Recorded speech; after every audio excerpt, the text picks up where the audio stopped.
Hi, everyone. My name is Tyler Johnson. I'm a senior at the University of Missouri. I'm currently studying health sciences with an emphasis in health and rehabilitation science. I'm also currently doing an internship this semester with the Missouri Rural Health Association based out of Jefferson City. We would like to thank you for tuning in to the fifth and final video in this YouTube series of how to get your telehealth services up and running. Today, I'll be talking to you about the payment portion of starting up your telehealth services. Without adequate revenue, it hinders our ability to continuously provide the quality care that our patients and communities deserve. As healthcare providers, our focus is on the treatment of the patients and the community we serve in. However, according to the Institution of Medicine, one of the biggest challenges that face any telehealth service is reimbursement and payments for the services accomplished. Now, as we all know, it's hard to take care of patients if you do not generate an adequate revenue to keep the lights on. So let's talk about it and try to solve this issue. During the course of this video, we're going to have three major objectives that we're going to talk about today. We're going to talk about the different telehealth visits, Medicare and Medicaid versus insurance, and how to bill for each one. And then a universal billing code. We're going to try to get you on the right path for starting your own kind of cheat sheet to keep for your organization. And now, while we go through these objectives, we will be covering a lot of different billing codes. So the links for all this information and more will be provided in the description down below. Now, up first is going to be the different types of visits. So we've got Medicare telehealth visits, virtual check-ins, and e-visits.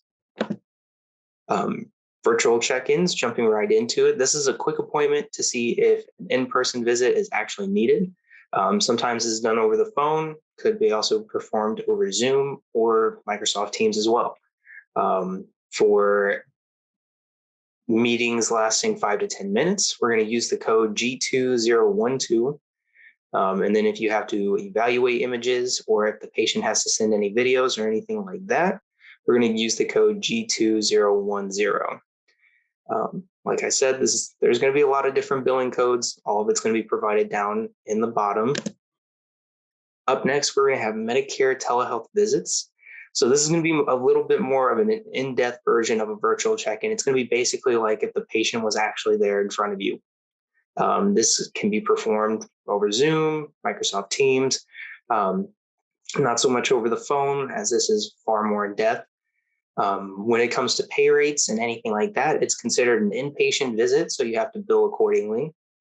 And these aren't limited to only physicians. This can be utilized by a wide range of healthcare professionals, depending on what state they are in. So you'll have to check with your state and see what their regulations are and to see if you're able to actually use this with your patients. Now, there's going to be a couple different codes to use. So if it's going to be like an office or an outpatient visit, we're going to use codes 99201 or 99215. If it's a consultation, an initial inpatient, or an emergency department, it's going to be codes G0425 to G0427. Anything for a follow-up appointment, it will be a G0406 through a G0408. So it kind of just depends on the situation. They could differ.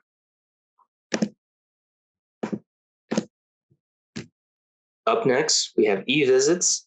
So this is one that the patient is going to have to initiate first. It's going to be used on an online portal. And these are not limited to just rural locations. So even people in urban locations can hop onto an online portal and start an e-visit with a medical healthcare professional. Medicare coinsurance and deductibles would generally apply to this, kind of just based on the situation, but they should.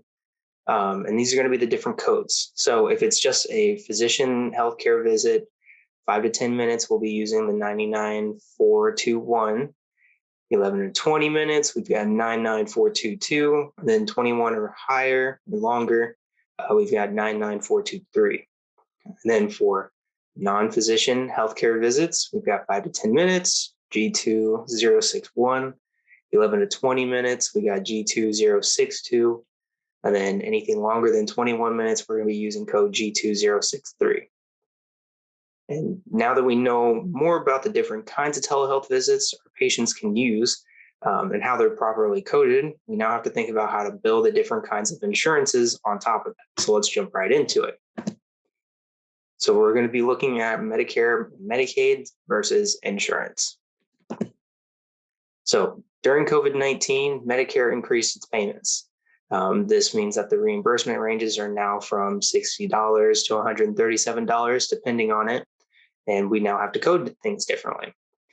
So we're going to be coding them differently based on how long the visits last. Just like with e-visits, it's going to be kind of similar.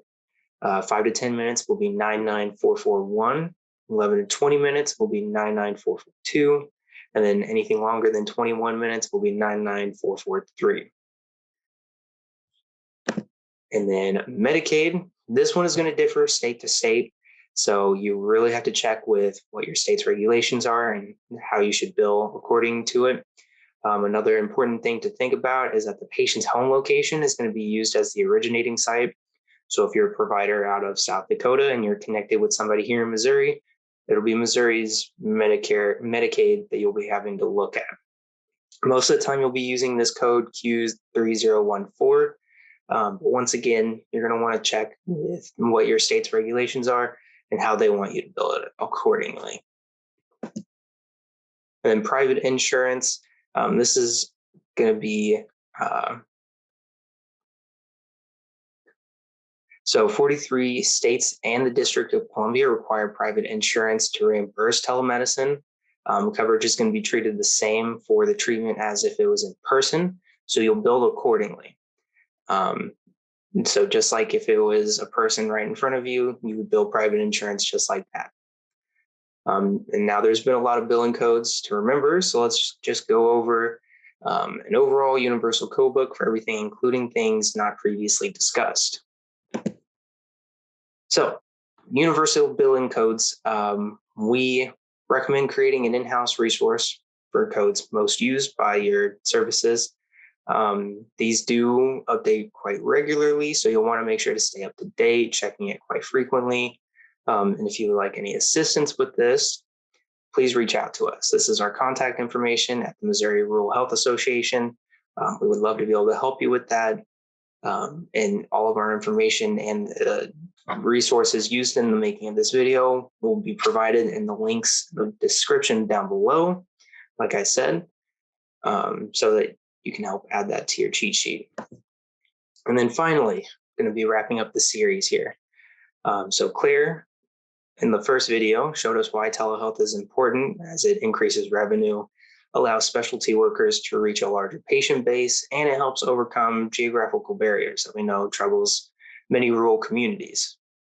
Jordan reviewed the 5 key steps for planning these services.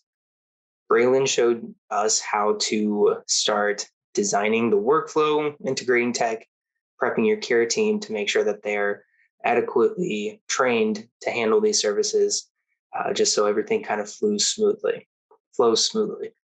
And then Ayana described the different types of care, whether it be synchronous care, asynchronous care, or provider to provider. And then we are wrapping up the payment portion of this. Thank you so much for your time. And once again, if you have any questions or want to reach out to anybody in order to get help with this, our contact information will be provided down below. Thank you all. Have a fantastic night.